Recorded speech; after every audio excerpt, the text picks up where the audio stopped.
que son escenarios, quiero abordar escenarios mucho más complejos, ¿no? Mucho más complejos que no solo se resuelven con el uso de la fuerza o con técnicas combativas, sino que requieren otras estrategias, requieren cambios incluso de formas de vida, cambios de formas de pensar, relacionarse o dejarse de relacionar con personas tóxicas y relacionarse con personas que realmente nos aprecian y nos respetan, etcétera, ¿no? Entonces, la vez pasada, como les decía, abordé el tema de abuso sexual, que es un tema bien complejo, y ahora voy a abordar otro tema también bien complejo y súper común, que es la violencia intrafamiliar. Normalmente cuando se piensa en defensa personal, en me voy a defender, me voy a proteger, el peligro, ¿no? Se piensa en el peligro que me podría, en el que podría yo estar o mis seres queridos. Creo que nos vamos primero hacia los asaltos, hacia las riñas afuera, en la calle, hacia los problemas que están fuera de nuestra casa, ¿no? Pero muchas veces, y lamentablemente, no vemos que el peligro pudiera estar dentro, de hecho, de nuestra casa. Y un peligro real, un peligro que incluso puede ser peor, más intenso e incluso letal que en la calle, ¿eh? Situaciones donde ha habido homicidios pasionales, el marido mató a la esposa, la mujer mató a la pareja, al hombre, la mujer mató a sus hijos, el hijo mató a sus padres, el hermano mató al hermano, o sea, cosas bastante fuertes que no son tan comunes, pero tampoco podemos descartarlas como que nunca suceden, ¿no? Y de ahí, de esas situaciones donde alguien fallece, alguien es asesinado, hacia pues riñas, palizas, maltratos físicos, maltratos psicológicos, verbales, el maltrato del abandono, del aislamiento, ¿no? El elemento que es bulleado dentro de la familia queda aislado, se le hace bullying dentro de su propia familia, se le maltrata, se le puede maltratar, y luego los maltratos son colectivos, ¿eh? Agarran de puerquito, como decimos aquí en México, al hijo menor, o a la abuelita, o al abuelo, o a la tía, o a la hermana menor, los demás miembros de la familia, llega a suceder esas cosas también. La realidad es que la violencia intrafamiliar es, como toda violencia, es muy compleja, o sea, son muchísimos escenarios. No podríamos decir que la violencia familiar es solamente un solo escenario, ¿no? La violencia entre marido y mujer, nada más. Pues no, no es así. Y muchas personas hemos sido víctimas de violencia intrafamiliar o seguimos, bueno, yo no me incluyo ahí, siguen siendo víctimas de violencia intrafamiliar.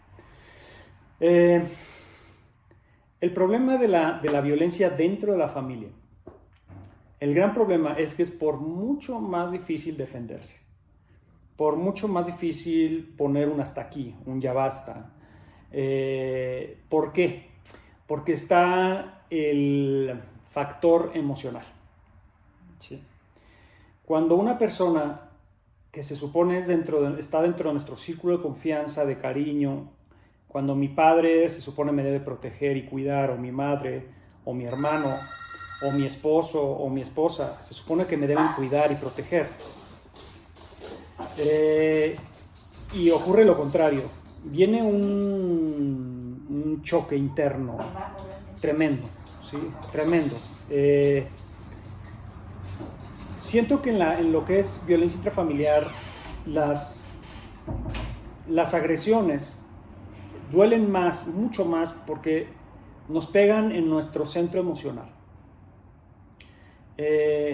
Construimos imágenes de nuestros agresores, que puede ser mi propio padre, mi madre, mi hermano, mi tío, mi padrastro, mi hermana, etc. Le construimos una imagen de invencibilidad y de omnipresencia y vamos a decir una barda, les ponemos una barda o los vemos como una barda imposible de brincar. Y esa imagen se proyecta tan fuertemente por este vínculo emocional que se genera. En la violencia intrafamiliar la agresión es muy emocional, ¿sí? Que es un tanto diferente a la agresión callejera por parte de un extraño. O sea, un extraño nos puede agredir con muy pasionalmente, muy emocionalmente, ¿sí? Con un ataque de rabia, sí, por supuesto. Pero no tenemos el vínculo emocional tan poderoso, sanguíneo incluso, que tenemos dentro de nuestra propia familia. Definitivamente, si un tipo afuera en la calle me insulta, me voy a molestar muchísimo. Pero si mi propio padre, mi propio hijo, mi hermana, mi esposa, mi madre me insulta, me voy a enfurecer aún más. Y no nada más va a ser un tema de coraje, va a ser un tema de profunda tristeza. Sí, profunda tristeza.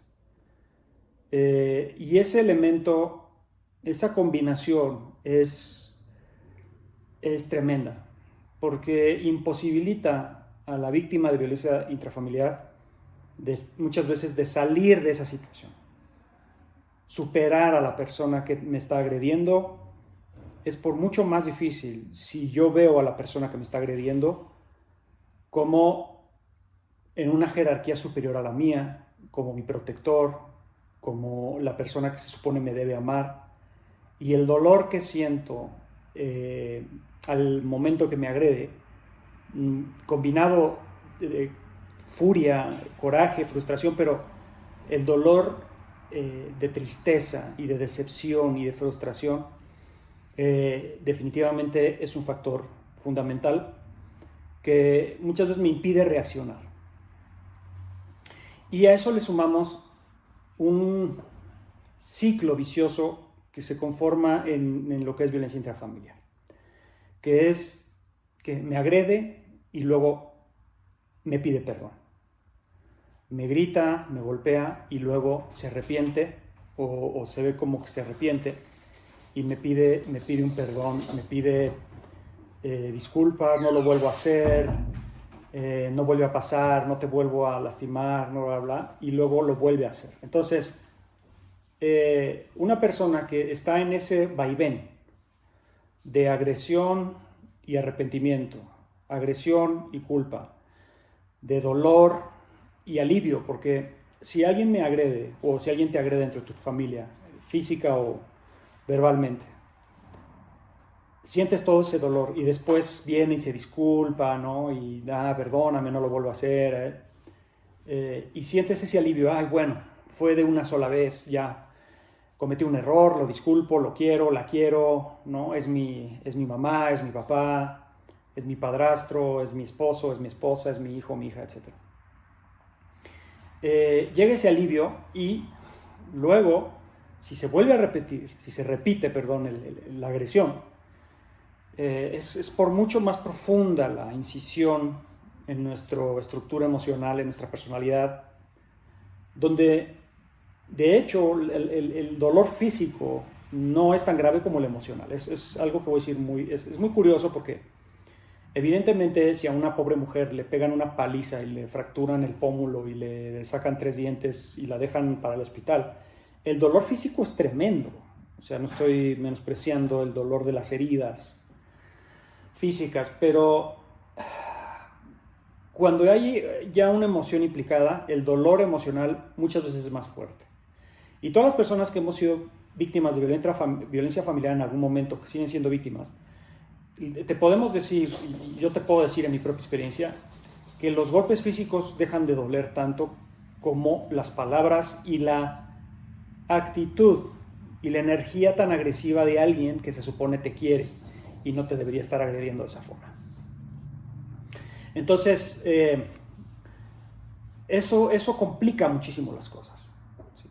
Porque uno de los elementos importantes para podernos defender en una situación de riesgo es poder mantener un cierto grado de frialdad, o sea, de autocontrol emocional e incluso podemos llegar a deshumanizar al agresor para poderlo incapacitar y anular. Pero en violencia intrafamiliar, creo que se está recorriendo, a ver, así vamos a ponerlo así. Pero en violencia intrafamiliar, es muy difícil deshumanizar a quien me está agrediendo. Y me puede estar agrediendo por meses, por años, y peor aún, porque se vuelve incluso una costumbre, ¿sí? Se vuelve una dinámica, ¿sí? Ya tóxica, ¿sí? Una codependencia, una relación, como le dicen, una relación tóxica, ¿sí? Donde la persona te está haciendo pedazos poco a poco, constantemente, y pedazos físicamente, emocionalmente, económicamente, todo, ¿sí? Y uno se empieza a acostumbrar en este mismo vaivén de te lastimo y luego te pido perdón, ¿no? Y empieza a haber una relación incluso justificatoria. Clásico comentario de la mujer golpeada, me pega porque me quiere, ¿no? ¿Sí? O el hijo golpeado por la mamá o por el papá, me lo merezco, ¿sí? Entonces empieza a haber un tema de afectación directa a la autoestima, donde lo que yo merezco es maltrato y agresión, ¿sí?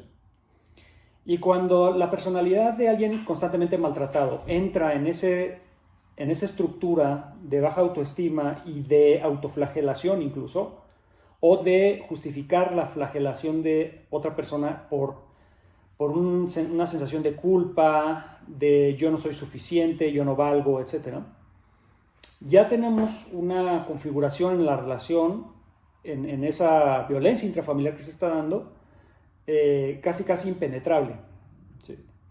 Donde la persona podrá tener muchos recursos para defenderse. Incluso alguien podría saber mucha defensa personal, un deporte de contacto, podría ser, incluso tal vez no tiene un entrenamiento, pero es un tipo fuerte, ¿no? O una mujer que tiene la fuerza suficiente para defenderse, pero psicológicamente, mentalmente, emocionalmente está imposibilitado a usar la fuerza frente a su agresor, porque ya hay una relación de dependencia tóxica, ¿sí?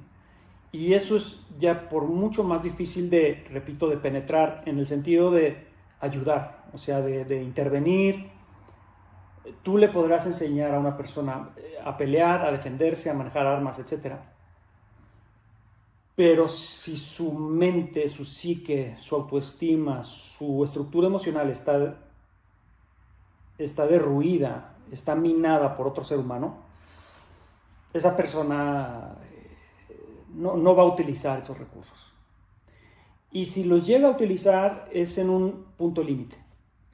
Es un punto límite donde la persona explota.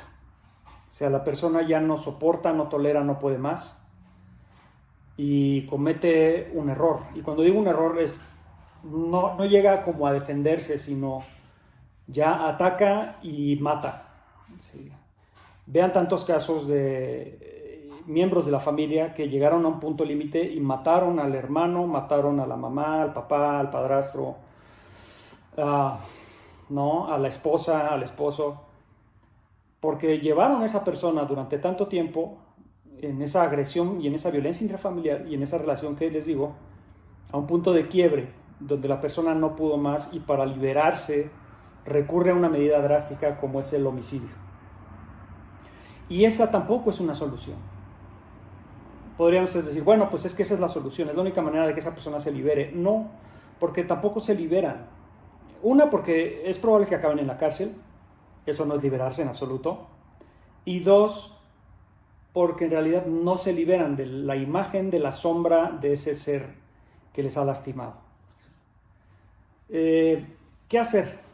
¿Qué hacer al respecto de esta situación? Si tú estás pasando por una situación de violencia intrafamiliar hacia ti, o si tú ves que entre miembros de tu familia hay alguien que está abusando de otra persona y la está agrediendo físicamente, verbalmente, etcétera, etcétera, entender que las probabilidades de que esa situación se corrija son muy bajas, que las probabilidades de que la víctima entre en razón y se aparte de su agresor, las probabilidades son muy bajas y que puede llegar a un punto límite.